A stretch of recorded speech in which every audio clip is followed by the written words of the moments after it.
Back on Monday, which probably seems like an eternity to you by now, the judge talked about the two things that the state has to do in its case.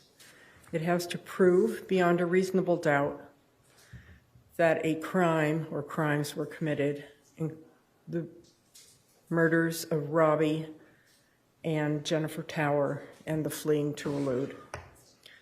And that the defendant who sits here in the courtroom before you, Dima Tower, is the person who committed those crimes.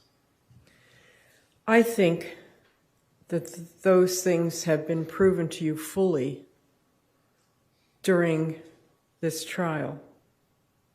The only thing that we should talk about today, and that's important for you to focus on, is the defendant's intention.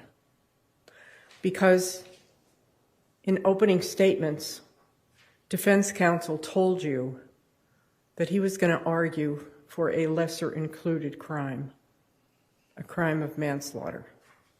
So let's think about the instructions that you have in front of you and what they say and why this is not manslaughter and it's not second-degree murder, and it completely and fully meets all the elements of first-degree premeditated murder.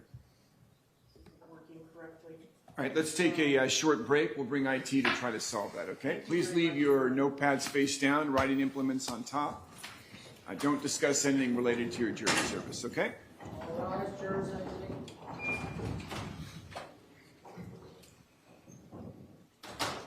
right, everybody may be seated.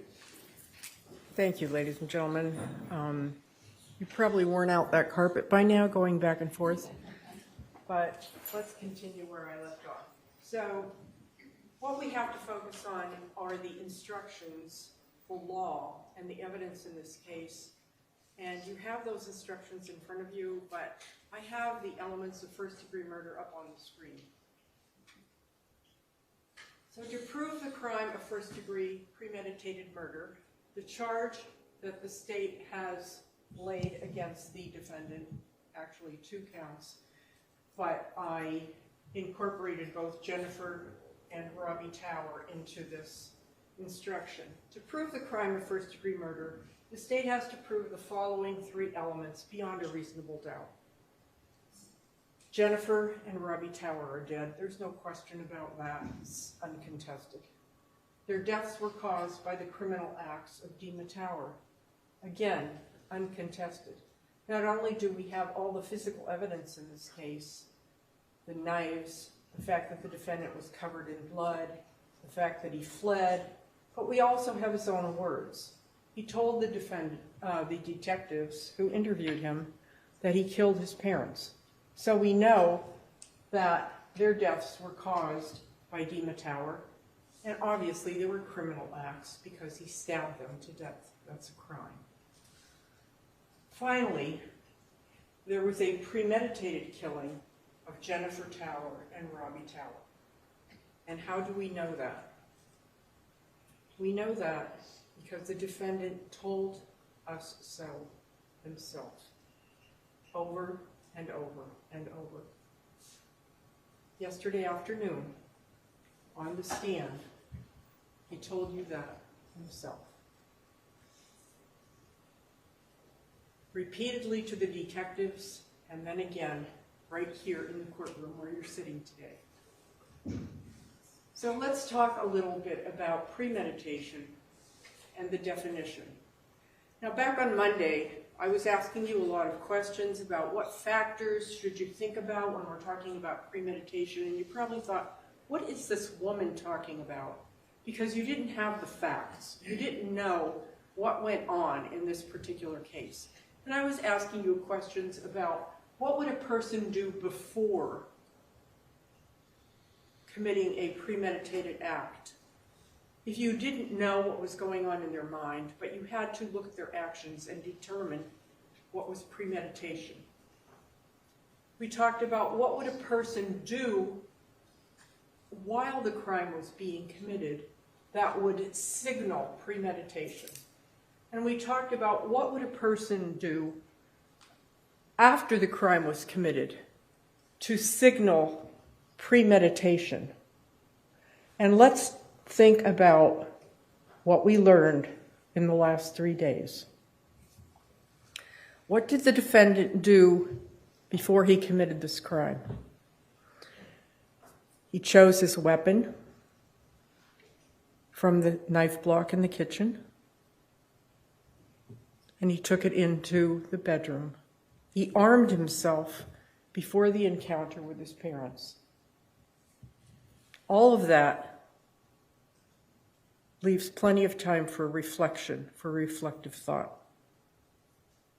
And we also talked about if there are prior difficulties between the parties, does that lend itself to thinking about premeditation? If someone is already angry, and as the defendant said, boiling with rage, does that lend itself to premeditation? Is that one of the factors you should consider? And I would suggest that it is. And then what did the defendant do at the time he was committing the crime, when he was stabbing his parents by a conservative estimate 140 times?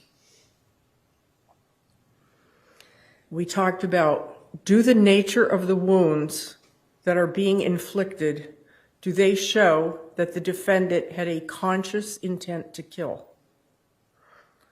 Well, we know the kind of wounds that he inflicted on the tracheas of both parents and on the multiple stab wounds, especially to the face, the head, the back of the neck, especially the throat, the carotid arteries, and the jugular veins, the most vulnerable, tender part of any human being.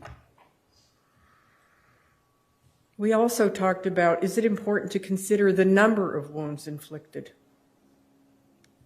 And we know that there were, again, over 140 wounds, 79 to Robbie, and, 79 to Jennifer, and more than 68 to Robbie. What else, at the time that the crime is being committed, signals that this was premeditated? What about the fact that when he lost the first knife, he went back into the kitchen and got himself another knife so that he could, as he said, finish what he started? Because he started it deliberately and consciously. He wanted to finish that job. And so he armed himself with another weapon. What else did he do during the crime that shows premeditation? After he killed his father, he walked outdoors, and yesterday he told us that he had the knife in his hand when he went outside. And he led his mother back into the death scene and sat her on the couch, and in his own words, delivered a manifesto. He said it was a monologue. And all the time she's sitting there, and he is planning to kill her. There is no other way to think about it. What else did we talk about during jury selection? We talked about what might signal premeditation after the crime is committed. We know that the defendant washed the second knife and placed it back in the knife block because it was collected as evidence, and we can actually see the little bit of blood in a close-up photo. It was also sent to the Florida Department of Law Enforcement, and Ms. Webster told you that there was presumptive blood on both weapons. After he took the knife and placed it back in the knife block after he gave it a cursory wash, he fled from the police. You saw 30 long minutes. It was probably boring, but I thought it was important to impress upon you just how long it took for the police to apprehend the defendant. How long He consciously fled from the police and showed a consciousness of guilt because he knew what he did was wrong. And we know that finally, when he was apprehended, he gave a full admission to consciously deciding to kill. That's premeditation all day long. So let's look at the instructions. Killing with premeditation is killing after consciously deciding to do so. The decision must be present in the mind at the time of the killing. The law doesn't fix the exact period of time that must pass between forming the premeditated intent to kill and the actual killing. But the period of time has to be long enough to allow reflection, long enough for the mind to come up with the idea, the plan, the decision, whatever you want to call it. Long enough to allow reflection by the defendant. And it has to be formed before the killing actually takes place. The question of premeditation is a question for you. It's a question that you have to answer based upon what you heard these last 3 days in the courtroom and the evidence that you've seen. And only you can decide if this was a premeditated act. It's sufficient proof of premeditation if the circumstances of the killing and the conduct of the accused during the killing convince you beyond a reasonable doubt of the existence of premeditation at the time of the killing.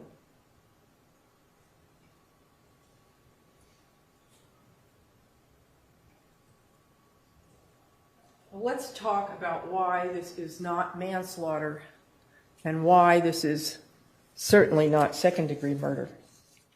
Let's start with second-degree murder because that's the first of the lesser included. That comes right after first-degree murder and is then followed by manslaughter.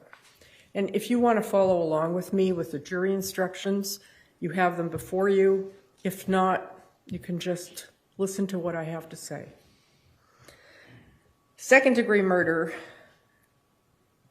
has to be proven by the state beyond a reasonable doubt, and it has to prove the three following elements.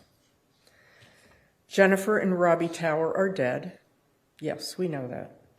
The death was caused by the criminal act of Dima Tower, their adopted child. There was an unlawful killing of Jennifer and Robbie Tower by an act imminently dangerous to another and demonstrating a depraved mind without regard for human life.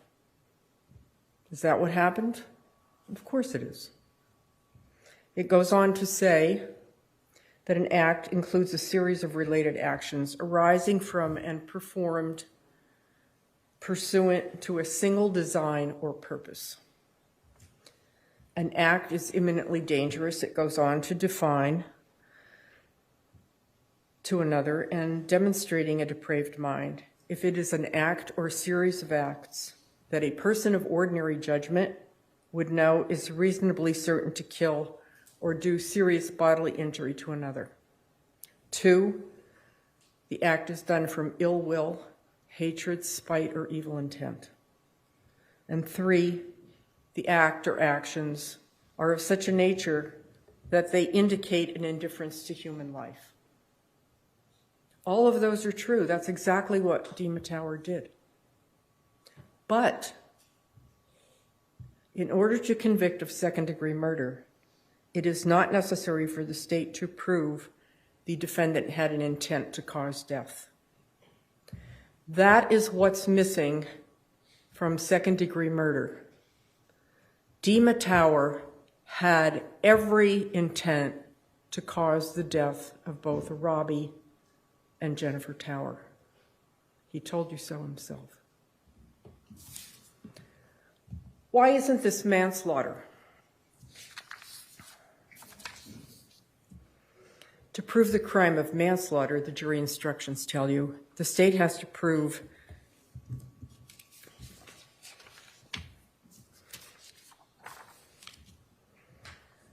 the following 2 elements beyond a reasonable doubt.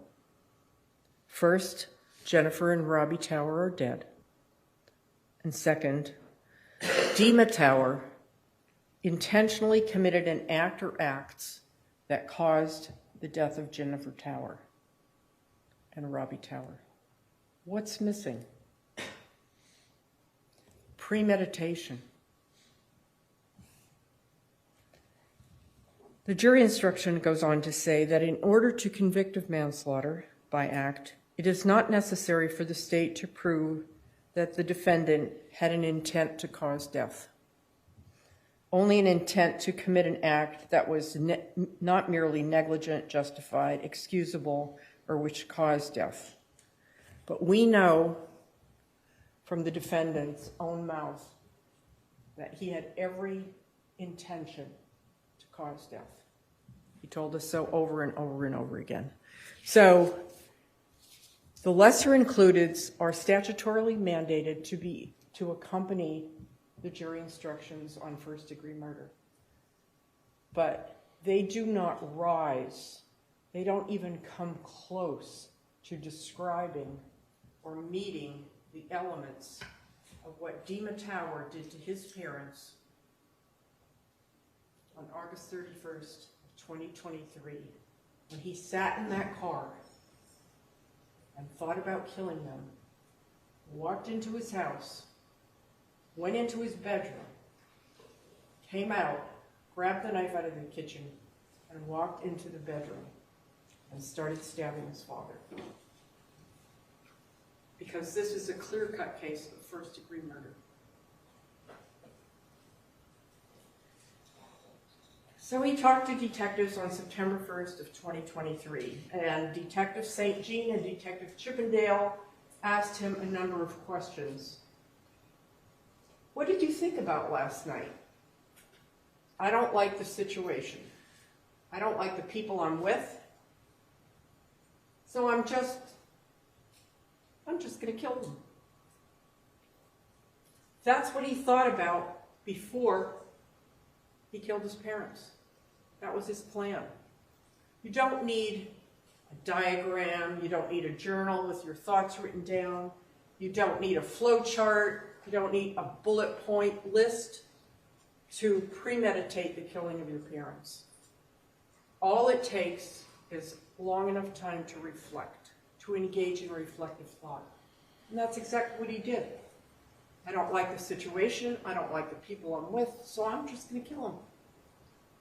Did you guys talk at all? And here, I think Detective Chippendale is referring to what happened when the defendant brought his mom back in from outside when she was trying to alert the neighbor and try to get some help. So the detectives asked, did you guys talk at all? Yeah, the defendant responded. I tried to talk to her. How did that conversation go? It was a monologue. So did you stab her already at that point? After I finished what I had to say. He's giving a monologue, talking to his mother in the house. Plenty of time for reflective thought.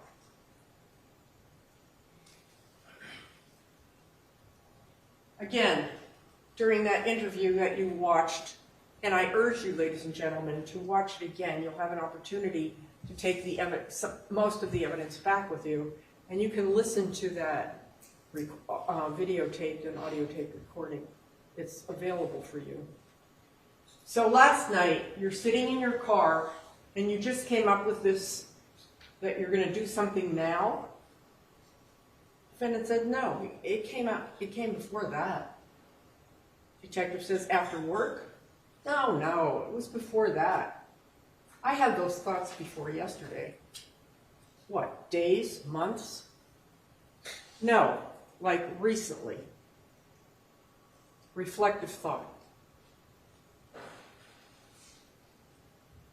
Later on in the conversation, the detectives ask, was last night the first time you actually thought about killing your parents? No. And yesterday, last question that I asked. When you were sitting in your car on August 31st, did you decide to kill your parents before you walked into the house? 911, what is the location of the emergency?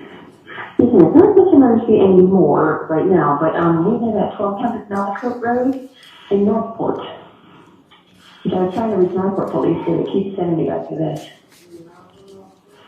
Okay, so you got a police issue going on? No, I was upstairs in bed, and my daughter was sleeping downstairs, and someone screamed, and banged on our door and rang the doorbell, screaming, I need help. It took me a second to register what was going on, and we were trying to find, our gun upstairs before we opened the door, and the person's gone. Okay, well, we'll connect you to Northport so they can check the area. Let me connect you, please. Okay, thank you. 911, what is the...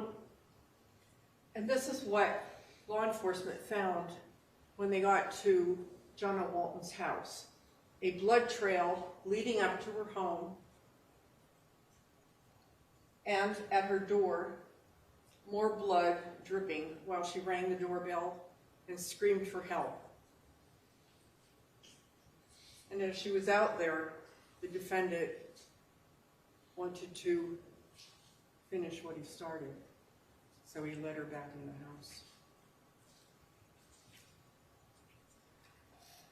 And then, after he finished what he started, he came outside, covered, according to Officer Regakis, with blood,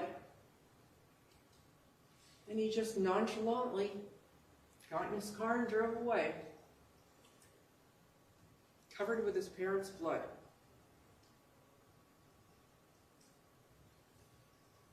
He led the police on a chase for about a half an hour, even at one point endangering other people in the community by going into the northbound lane.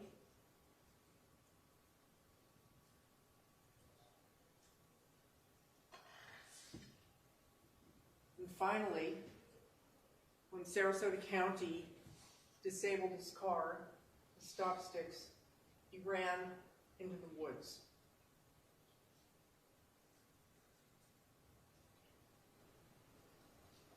And we had Officer Regakis get on the stand and show you, trace out for you, the flight path of the defendant from way down in the southeastern corner of the Northport city environs, all the way to I-75, south on I-75, and then he backtracked and drove all the way up to almost the very end of what this map shows in the upper left-hand corner, where he abandoned his car and fled into the woods. And this is what the crime scene and the detectives found at 1240 Malakote Road.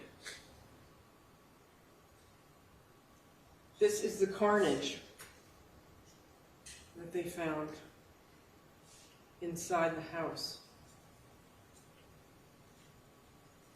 Blood everywhere, on the door, in the foyer, on the furniture, on the walls, on Dima Tower's parents.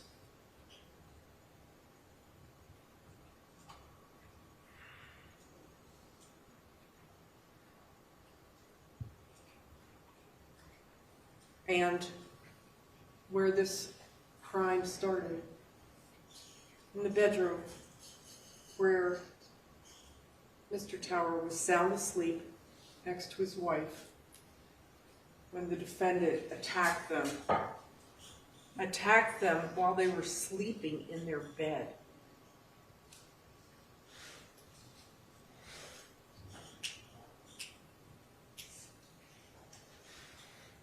And you can see the signs of struggle.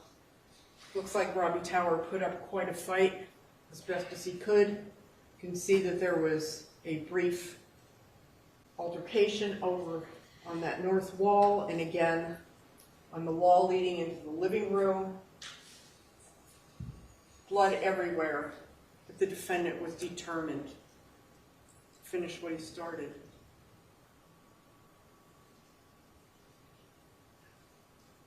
even when he lost the first knife, he was determined to finish what he started. So he goes into the kitchen and grabs another knife, and then washes up afterwards. And this is a work product of Dima Tower. This is what he did to his father and to his mother because he didn't like them as people.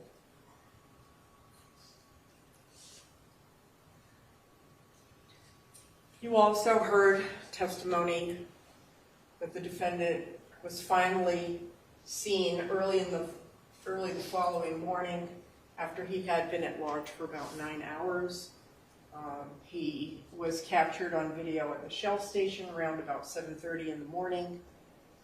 He actually was blasé enough to walk into the Shell station and buy a bottle of tea.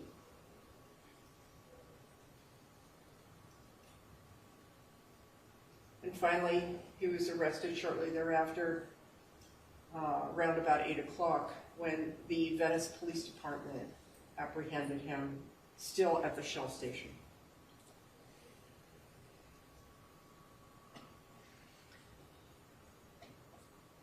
And this is what the defendant did to his mother.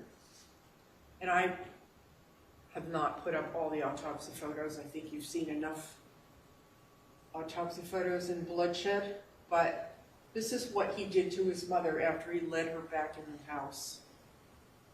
Stabbed her multiple times in the face, the throat, and the back. And his father, mutilated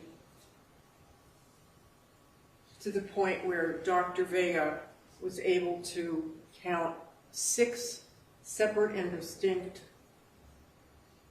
perforations, incisions, whatever you want to call them, into Robbie Tower's trachea, his larynx.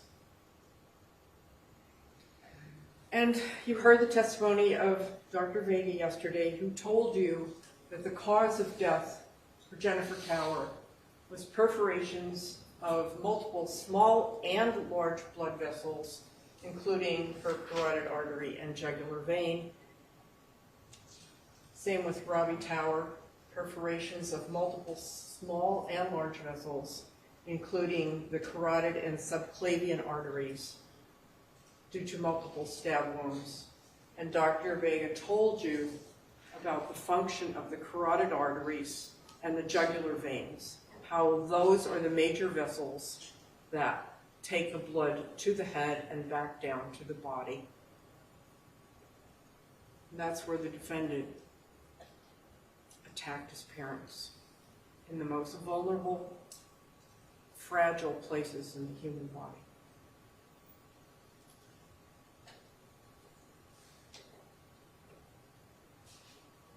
Ladies and gentlemen,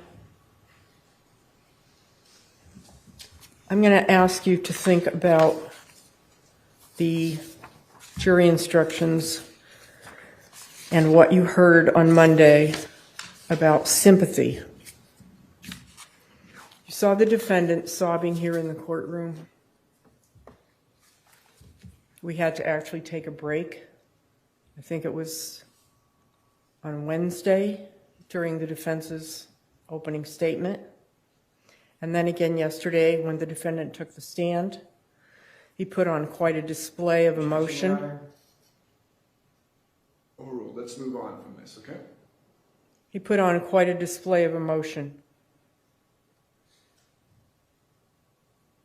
Hold him accountable for what he did.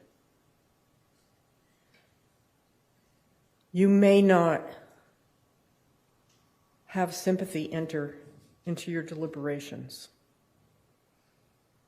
Your job is to look at the evidence and see if the evidence comports with the law of first-degree murder. You may not have any sympathy for Robbie or Jennifer Tower or the defendant. And that's hard to ask human beings. And you may even have sympathy for all three of those people. But they cannot influence your decision. That cannot influence your decision. You have to compartmentalize that sympathy if you have any. Because the law says that you must judge the defendant on the evidence and the law.